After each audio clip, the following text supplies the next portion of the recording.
August 7, 1942. At dawn, the humid air over the Solomon Islands hung thick with salt and tension. In the early light, a vast armada of American ships, carriers, cruisers, destroyers, and transports, moved silently toward the dark, jungle-covered island of Guadalcanal. Operation Watchtower, the first major Allied offensive in the Pacific, was about to begin. The island itself was little more than a green mass rising from the endless blue of the South Pacific. But to the Allies it meant far more.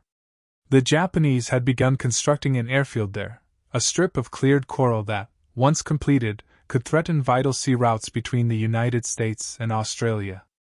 Control of that airfield meant control of the South Pacific. As the first landing craft roared toward the beaches, the men of the U.S. 1st Marine Division stared into the dense jungle ahead. Few had any idea what awaited them. For most, this was their first taste of combat. The air was heavy, the humidity oppressive, and the silence before the first gunfire was almost unbearable. At 9:10, the Marines hit the beaches. There was confusion, shouting, and the sound of engines as amphibious tractors churned through the surf. But to their surprise, there was little resistance. The Japanese garrison had withdrawn inland days before, leaving behind supplies, half-built structures, and scattered equipment. By evening, the stars and stripes flew over Guadalcanal. For the men on the ground, the day felt almost too easy. What they didn't know was that the battle for Guadalcanal was only beginning. And soon, the fight would move beyond bullets and bombs, to language, deception, and a single, peculiar word that would change the course of the campaign. In the days that followed, the Marines secured the airfield, renaming it Henderson Field, in honor of Major Lofton Henderson, a Marine aviator killed at Midway. It became the heart of the Allied defense, a lifeline for resupply and air cover in a theater dominated by vast distances and narrow margins. But the Japanese were not done. Reinforcements began arriving under cover of night aboard fast destroyers, known to the Americans as the Tokyo Express. They carried men, ammunition, and determination to retake the island. Each dawn brought new air raids. Each night brought the rumble of distant naval battles offshore. The Marines dug in, forming defensive lines in the thick jungle, wary not only of enemy attacks, but of something more sinister, infiltration. Reports began filtering in from outposts and patrols. Marines stationed at the edges of the perimeter spoke of strangers moving in the shadows, men who appeared friendly, even spoke English, but vanished before dawn. Supplies disappeared. Gunfire was heard in the dark, followed by silence. At first, such tales were dismissed as combat nerves. But then came the first confirmed incident. A small Marine patrol encountered a group of men claiming to be from another American unit. Their uniforms looked correct. Their rifles were American. And they spoke fluent English. But something was off. Their mannerisms, their accents, something felt rehearsed. Moments later, when one Marine challenged them with a question about a baseball team back home, the strangers hesitated. Seconds later, the firefight began. When it was over, the truth emerged. The men were Japanese infiltrators. They had used captured gear and language skills learned before the war to blend in with American troops. The discovery sent shockwaves through Marine lines. If the enemy could speak English, if they could mimic the mannerisms of American soldiers, then nowhere was safe. The U.S. command acted fast. New security protocols were issued. Passwords and countersigns changed nightly. But even then, confusion reigned. The island was dark after sunset, the jungle disorienting, and many Marines were exhausted, hungry, and on edge. A single mistake could mean disaster. Marine sentries had to challenge anyone approaching their posts. But when both sides used English, it became difficult to distinguish friend from foe. The Japanese, trained by interpreters and pre-war students of American culture, could imitate tone and slang surprisingly well. In one instance, a Marine on watch called out, "Who's there?" A voice answered confidently from the dark, "Corporal, U.S. Marines!" But the rhythm was wrong, the cadence off, the tone too formal. The sentry fired. By morning, another infiltrator lay dead. Word spread quickly. Guadalcanal was not just a battlefield, it had become a test of perception, intuition, and language. The enemy had learned the words, but not the music of speech. Commanders needed a reliable way to expose impostors before they could strike. Something that couldn't be imitated by rote memorization. Something that would sound unmistakably foreign to Japanese speakers. It was then that an unusual idea began circulating among American troops. A simple, improvised method, one not found in any manual or intelligence directive. It came not from officers, but from the men themselves, linguistically creative, wary, and desperate for a solution. They began using pronunciation tests. Simple words that Americans said instinctively, but Japanese speakers found nearly impossible to pronounce correctly due to the structure of their native language. At first, common words like river bottle and freight train were used. But the real test would emerge from a single word that was long, odd, and almost comical, yet perfectly suited to the task. That word was Lollapalooza. By mid-August, rumors of the new word test spread through the ranks. Marines posted at night checkpoints began asking anyone approaching to say it. If the pronunciation was off, if the L or R sounded wrong, the result was immediate and deadly. The strange-sounding password quickly became legend. A tongue-twister that separated ally from adversary. But before Lollapalooza became the official verbal key, the confusion and paranoia of those early weeks would test every Marine's nerve. Men fired at shadows, jungle noises turned into imagined enemies, and sleep became a luxury. Each night, as the jungle echoed with the distant thud of mortars and the cries of unseen combatants, the line between security and fear blurred. In this crucible of exhaustion, ingenuity, and survival, one of the most unusual security measures in military history was born, a single, whimsical American word that would unmask Japanese infiltrators in the dark heart of the Pacific War. Night fell quickly over Guadalcanal. The moment the sun vanished behind the Palm Ridge, the island turned black, pitch black. No lights, no fires, no talking above a whisper. The jungle swallowed sound, and the only things a Marine could trust were his weapon and his ears.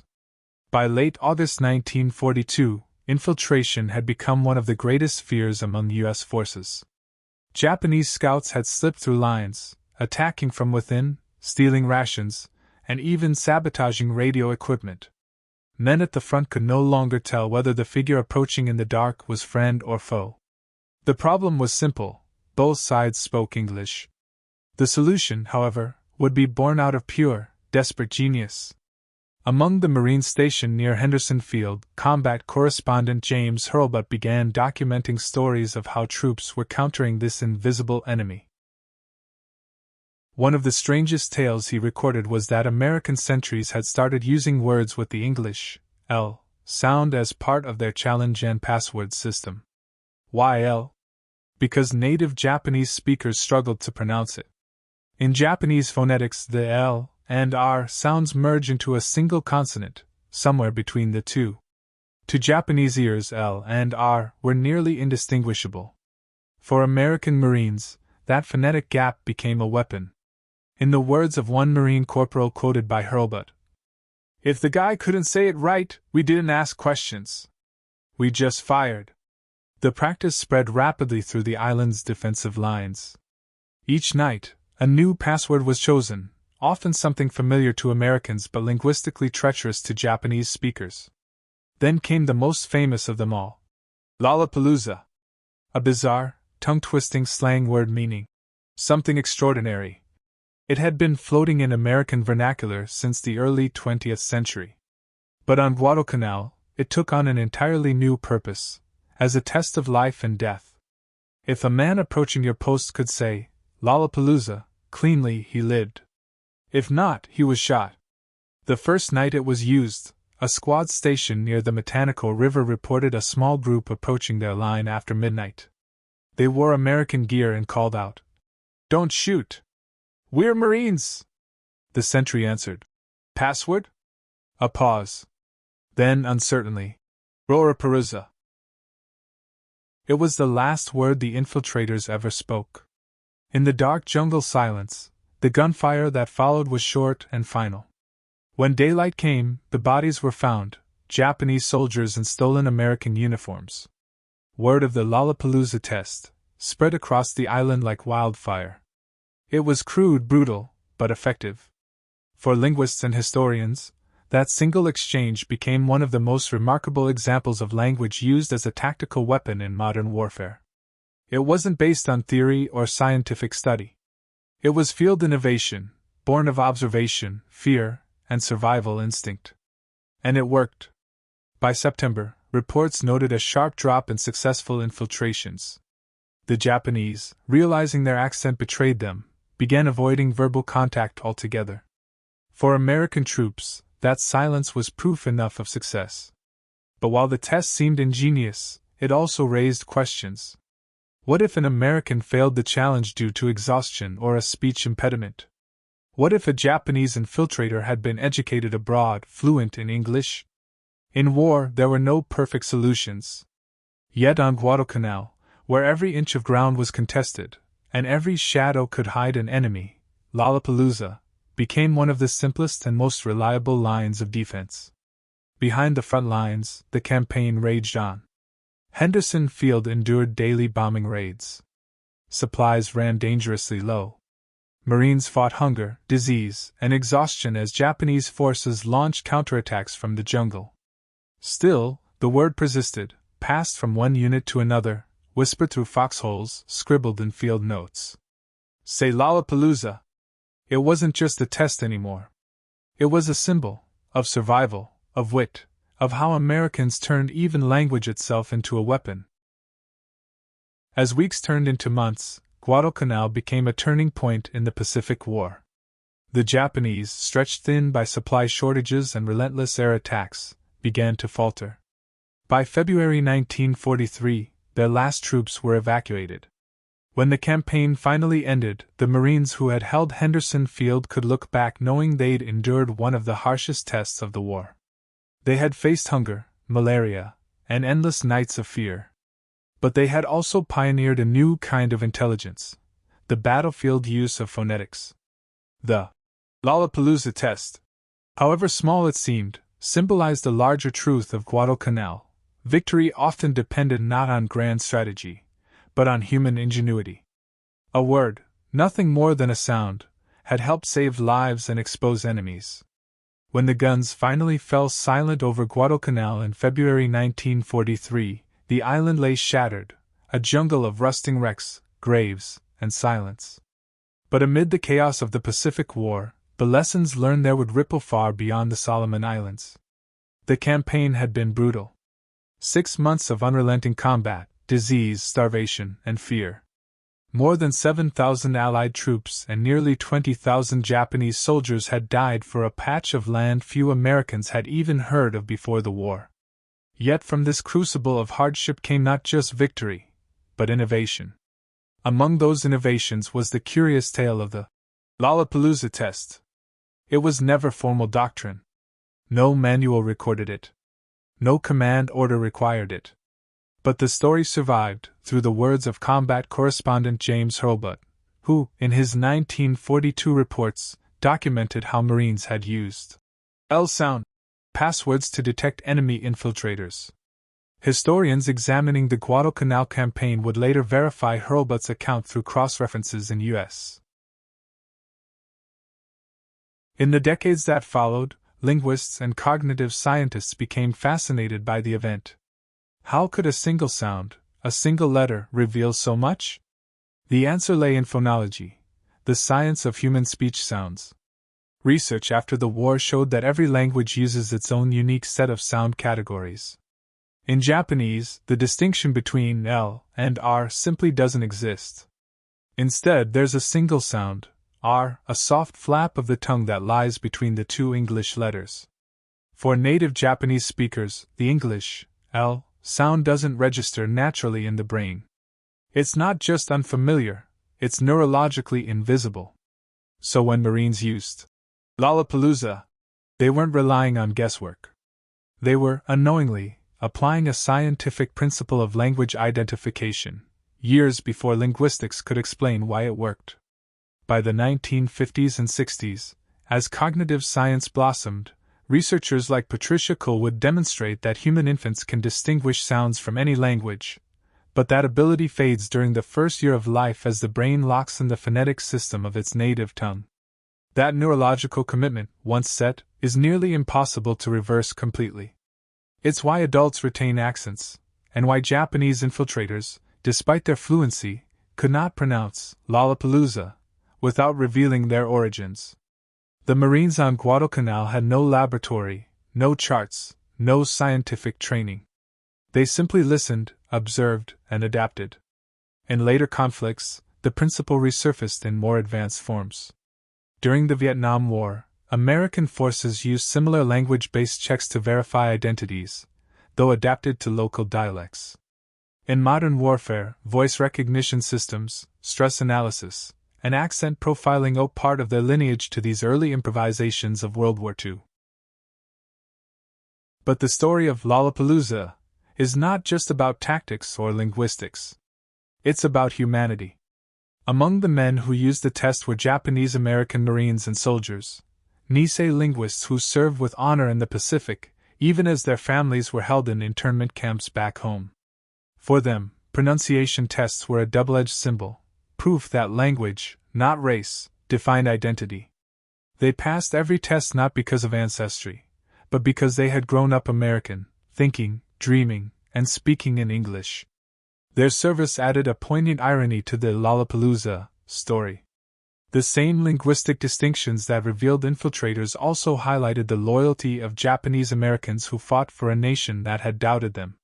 By war's end, the Lollapalooza test had faded into the footnotes of history, overshadowed by larger battles and greater tragedies. But for those who had stood guard in the humid dark, rifle in hand, listening for a single word, it remained unforgettable. In interviews decades later, veterans recalled it with a wry smile. "It sounds funny now," one Marine said, "but that word saved lives." Today, historians recognize it as a microcosm of the Pacific War itself, a story of improvisation, intelligence, and human adaptability. It shows how, in the chaos of war, small acts of ingenuity can tip the balance between life and death. And it reminds us that victory isn't always written in grand strategies or monumental decisions. Sometimes, it's written in a single word. A word like Lollapalooza.